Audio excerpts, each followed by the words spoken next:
In 480 BC, one of the greatest armies the world had ever seen, the forces of King Xerxes of Persia invaded Greece. At the narrow pass of Thermopylae, only 300 Spartans and a handful of allies stood in their way. History would remember them forever, not for victory, but for sacrifice and honor. Herodotus claimed that Xerxes' army numbered over 2 million men, a figure modern historians find impossible.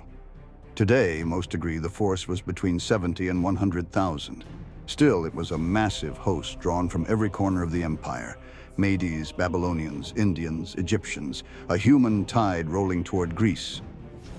Against this giant stood King Leonidas of Sparta and his 300 chosen hoplites. Men trained their whole lives for war. But they were not alone. 700 Thespians chose to fight to the very end, while 400 Thebans were brought as hostages. In total, just a few thousand Greeks faced the endless Persian horde. From the age of 7, Spartan boys entered the agoge, a brutal school of discipline and survival. They slept on reeds, were forced to steal food, and were taught to endure pain without showing fear. It was this harsh upbringing that forged warriors willing to die for their freedom. When the Persians attacked, the narrow pass became a deadly trap.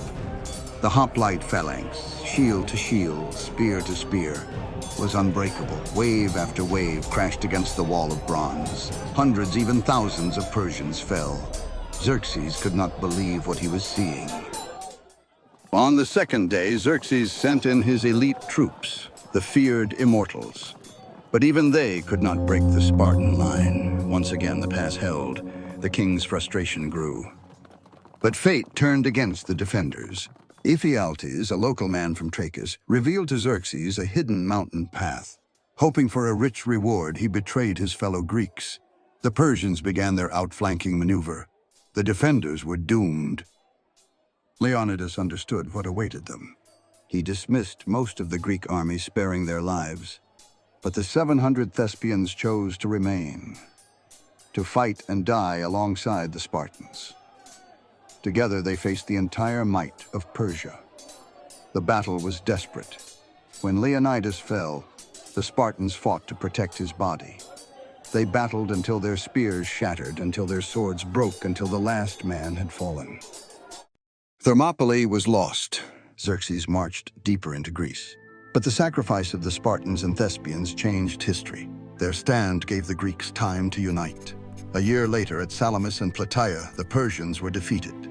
Thermopylae became a symbol, not of defeat, but of courage. The Battle of Thermopylae remains a clash of worlds. Empire against freedom, tyranny against defiance.